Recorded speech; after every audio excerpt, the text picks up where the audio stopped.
Colosseum in Rome was built in the 1st century. It's impossible to know the real numbers, but estimates suggest there were possibly up to 400,000 deaths.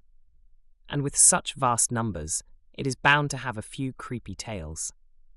For generations, people have shared these kinds of stories, and every time they're retold, they seem to get a little creepier. So while these tales are well documented, it raises the question, are they real, or just products of an overactive imagination? In this video, you'll hear what people have to say about the so-called most haunted place on Earth. After that, you'll get to decide for yourself what you believe. As you would expect, night security guards often share their own eerie experiences. People tend to experience these supernatural encounters in the dark. You know that feeling. It's quiet, it's dark, just the right ingredients to scare the life out of yourself. But there again, in a place like this, anything could happen. The first tale comes from Mario, who spent 15 years as a night watchman at the Colosseum, and during that time, he experienced some pretty strange things. He finally decided to open up about his encounters with the supernatural, initially thinking people would not believe him. He described how the underground chambers, called the hypogeum, felt like they were alive, pulsating with an energy that made him uneasy. It was as if something from another time was lingering in those ancient halls, and Mario couldn't shake off the feeling that he wasn't alone down there. He remembers that during his 3rd or 4th week on the job, Mario had an unexpected encounter near the Gate of Death, a place where fallen gladiators used to be dragged away from the arena. He spotted a figure dressed in traditional Roman armor, standing still in the corridor. It looked so real that it was hard to believe it wasn't just a trick of the light. Being brave, he decided to call out to the figure. Slowly, it turned around, and what he saw sent chills down his spine, a face covered in deep wounds. The gladiator's intense gaze locked onto Mario's for what felt like an eternity, then it just faded away right before his eyes. With an encounter like that, it makes you wonder why he stayed in the job for 15 years. The underground medical areas were even more unsettling for the night staff. These tiny rooms, where injured fighters once received care, still seemed to hold on to the pain of those who occupied them. Carlo, another night watchman, was patrolling this area when he heard what sounded like muffled sobbing coming from the very walls around him. He went to check the chamber where the sound appeared to be coming from. On entering, he noticed it felt extremely cold in there, and an overwhelming sense of despair washed over him. It was as if the space itself was remembering the grief of its past. As you can imagine, he quickly left the area that night, but that sound stayed etched in his memory. One of the most talked about spirits in the area is that of a Syrian gladiator named Flamma. This guy became a legend after winning 21 battles and turning down his freedom not once, but 4 times. You have to wonder why he did that. Many tourists report hearing what sounds like practice fights in the empty chambers. The clanging of swords and shields is so realistic that people often think there are actors putting on a show nearby. But guess what? There aren't any performances happening in those areas at all. If so many people have heard this, then there must be something to it. So, what do you think these people heard? Now we have Elena's tale, a very knowledgeable lady that many find credibility in what she says.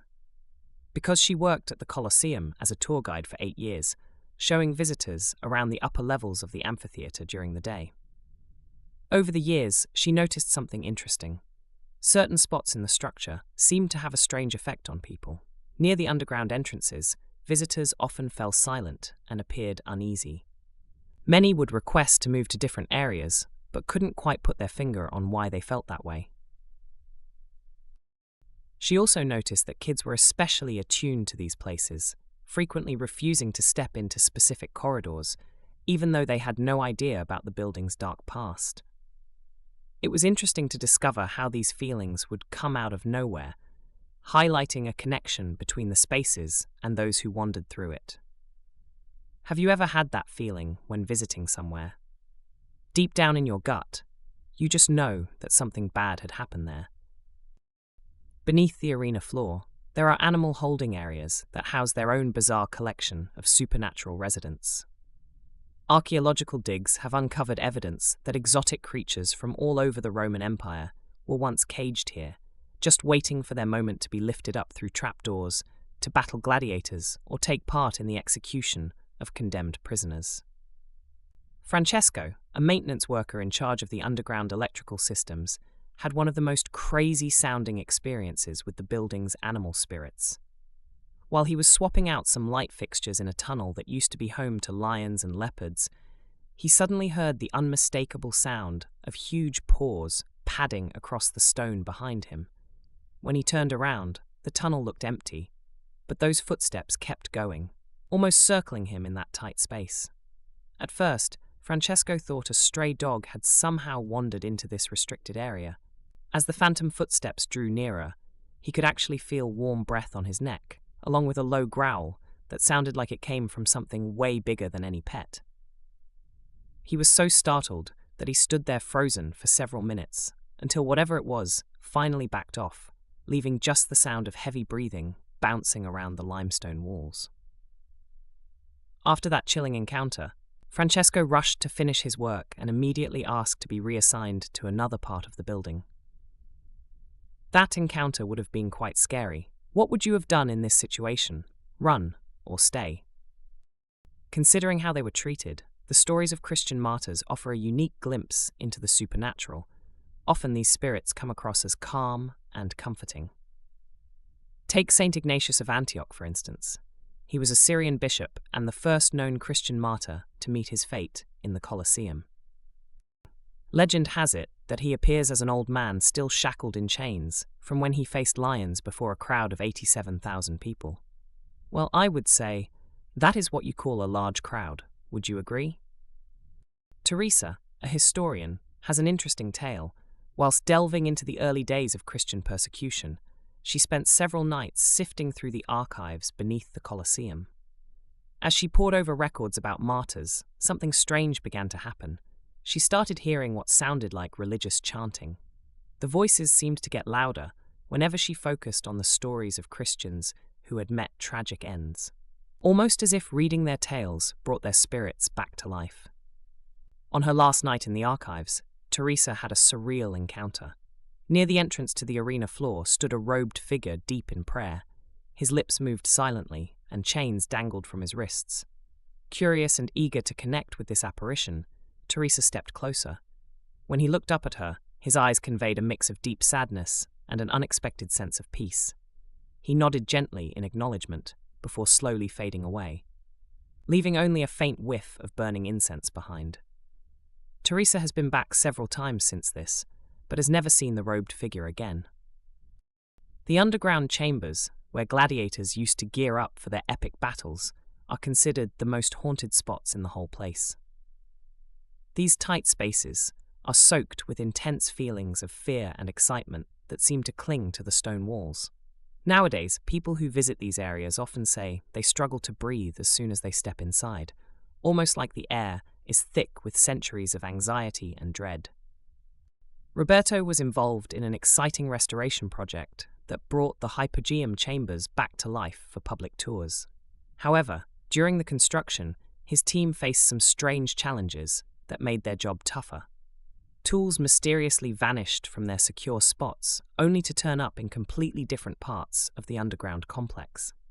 On top of that, their electronic equipment kept acting up, especially in areas where they had dug up gladiator remains and personal artifacts.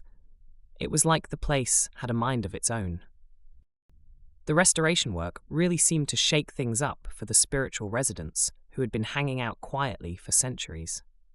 Workers started reporting some pretty strange happenings, like overhearing conversations in Latin and the sounds of leather armor and metal weapons. It felt like groups of gladiators were still gearing up for battles that would never actually happen. The weird noises got so disruptive that they had to change the construction schedule to work around the areas where all this supernatural activity made it impossible to carry on with normal tasks. The most surprising finds happened when the restoration crew stumbled upon some long-forgotten sealed chambers. These hidden rooms had also been tucked away for centuries and were packed with remnants of gladiator training. They uncovered practice weapons and personal items that had been left behind when the games came to an end. When they finally opened these sealed spaces, it felt like they unleashed a wave of energy that had been trapped for over 1,000 years. This strange phenomenon led to some eerie experiences that even made the biggest skeptics among the workers pause in disbelief. Antonio, the project supervisor, stepped into one of the new chambers and instantly felt a strange presence. Even though the room was completely empty, it felt like it was packed with invisible figures all around him. The air was noticeably cooler than in the other areas, and there was this strange energy that made him feel uneasy after just a short time. It was as if the space itself vibrated with an intensity that left him wanting to step back out. Emperor Commodus was quite the character, known for stepping into the Gladiator arena over 700 times. But here's the catch. He made sure to win by facing opponents who were at a serious disadvantage, and even used drugged animals in fights. His reign left behind a pretty unsettling vibe, and many believe his ghost still lingers around. People describe seeing him as a wild-eyed figure draped in animal skins, still furious with those who plotted his assassination.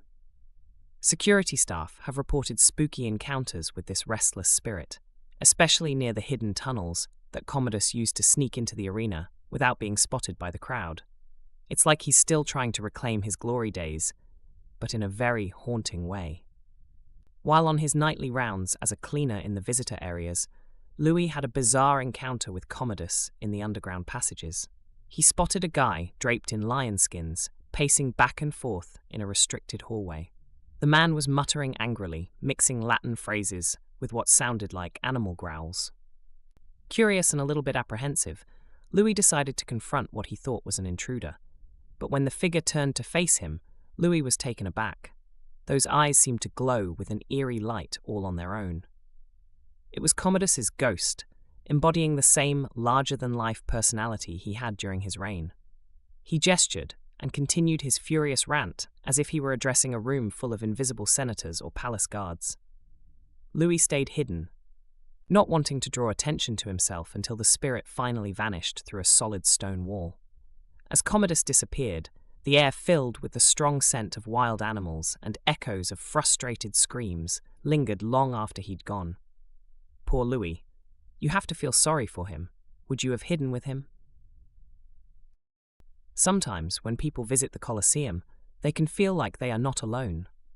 Imagine ghostly crowds suddenly appearing in the stands, filled with ancient Romans who seem to be cheering for gladiators from centuries ago. These eerie sightings have happened during moments when the arena was quiet, and it's as if time has flipped back 1,600 years. What's scary is that these spectral spectators are not just a visual trick, they make sounds too. Reports have come in from security guards who've rushed to check out what they thought were unauthorized gatherings. But when they get there, just empty seats and the faint echoes of applause that fade away like a memory. Marco, a hard-working tour coordinator who often found himself burning the midnight oil, prepping materials for the next day's groups. One night, while he was alone in the upper levels of the amphitheater, he experienced something truly bizarre, a phantom crowd event. At first, all he could hear was a faint murmur in the distance. But as time went on, that sound grew louder and more complex, until it transformed into the unmistakable roar of thousands of spectators reacting to arena battles. It felt like the noise was coming from everywhere, wrapping around him in a way that made the ancient venue feel alive with this ghostly energy. Peering down at the arena floor, Marco spotted shadowy figures engaged in combat. The ghostly crowd cheered and jeered, just like historical accounts described during gladiatorial games. The phantom gladiators moved with incredible precision. Their weapons clashed together, while spectators shouted support or mocked any signs of cowardice. This supernatural spectacle lasted nearly 10 minutes before it suddenly faded away, leaving Marco alone in the now silent amphitheater, just him and his pounding heartbeat. In recent decades, the restoration and archaeological work at this site has sparked a surge of supernatural activity, almost as if digging up ancient artifacts and remains has stirred up spirits that have been sleeping for centuries. Workers often find themselves in what can only be described as paranormal hotspots, strange things happen, equipment malfunctions, and regular construction tasks suddenly become impossible. One of the biggest triggers for this otherworldly activity seems to be the discovery of gladiator graves and their personal belongings. When archaeologists unearthed a network of underground chambers filled with the remains of numerous fighters along with their weapons and personal items, the atmosphere changed dramatically. Everyone involved in the project felt an increase in spiritual energy around them, making the experience both fascinating and a little unsettling. Andrea, the construction supervisor, described the excavation site as feeling crowded with invisible people. It was as if these spirits were restless and bothered by the disruption of their long-held resting places. Workers shared some eerie experiences. Some felt unseen hands touching them, while others heard their names being called by voices that seemed to echo from deep within the dugout chambers. They even noticed sudden drops in temperature whenever they uncovered certain artifacts. The history of this site is heavy with trauma. Estimates suggest that between 400,000 to 1 million lives were lost over 450 years. Researchers believe this has left behind what they call a psychic imprint on an extraordinary scale. The Colosseum stands out as one of the most intense sites of violence and suffering in history. It's almost like the spiritual energy built up over time continues to linger, affecting those who are sensitive to it, even during broad daylight. So, have you been to the Colosseum? Did you experience anything supernatural? Please tell us your story in the comments. Thank you for watching this Spooky Chronicles production. Click that like button to help push the video out to other viewers. Tap subscribe to join our community. Ring the notification bell and hit that hype button so you never miss another video. And share this video with a friend who swears they don't believe in ghosts. Good night.